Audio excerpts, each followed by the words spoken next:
the Spider-Man movies taking a bit of a break, Treyarch chose to base the next Spider-Man game on an original story.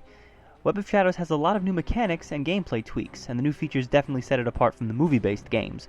However, most of the new features are not completely satisfying to engage in.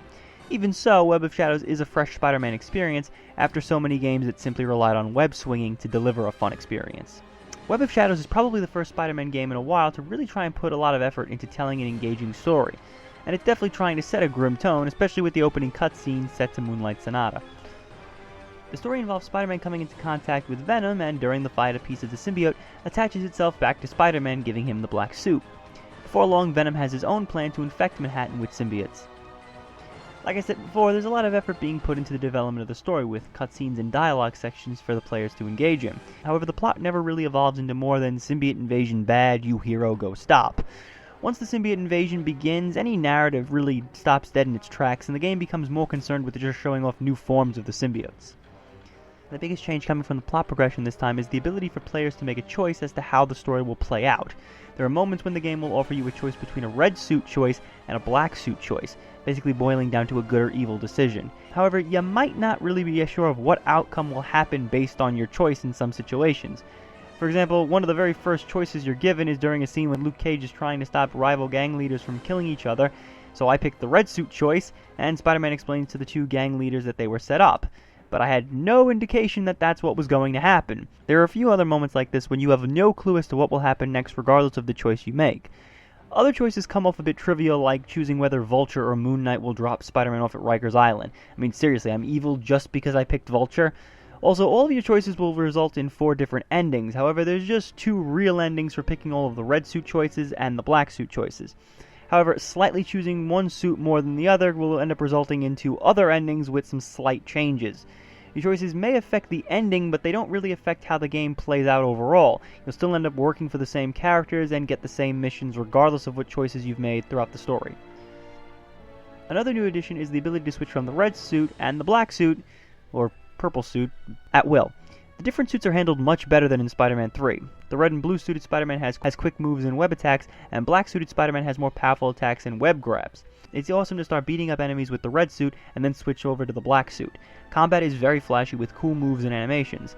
The game also has wall combat this time, which is an interesting new feature. The moveset for wall combat though can be limited, but it is still fun. Also, the game introduces web strikes, allowing Spider-Man to lock onto an enemy and quickly move on to the next one, creating some interesting aerial battles. However, where Web of Shadows stumbles a bit is in the mission variety, in that there is none. Regardless of whether you're working for Wolverine, Black Cat, Kingpin, or Black Widow, missions are always going to be the same type of missions. You'll be tasked with beating up gang members and a crapload of symbiotes. And that's about it. Another problem with the mission structure is how sometimes the game will give you the same mission to complete right after each other. For example, in one section, Black Widow has Spider-Man protecting citizens while escorting them to a drop ship, and then right after that you have to do the same thing over again, twice. Given that Web of Shadows has 4 endings to obtain, that would mean 4 playthroughs, and playing through the repetitive missions the first time is tedious enough, but imagine it doing it the 3 other times. The open world city returns, but there's very little to take part in or do aside from the main missions. There's no races or mini-games of any kind. There are optional missions that show up every once in a while, but they tend to be repeats of missions from the main campaign that you'll get, or missions that have you defeating a set number of enemies. There are also spider emblems to collect around the city. Unlike the hidden tokens in the previous games, these emblems are not hidden. They're all over the place, and most of them are in plain sight.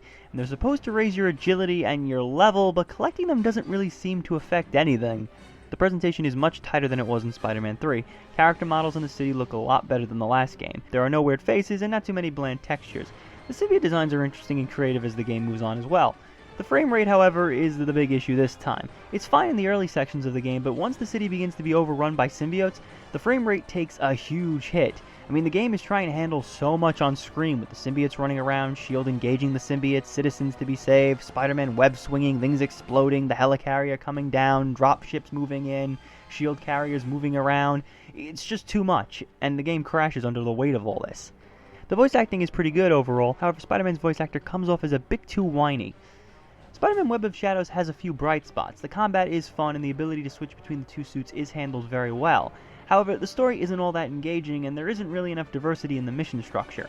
Trying to get all the different endings will be quite the endurance test, as playing through the same dull missions 4 times over will truly test even the most die-hard Spider-Man fans. Web of Shadows is interesting for the few new innovations it brings to the table, but most of those innovations are wrapped around in mediocrity. Well, now that we've seen an original Spider-Man game, it's time to return back to the movie-based games, which we'll do next time when we look at The Amazing Spider-Man.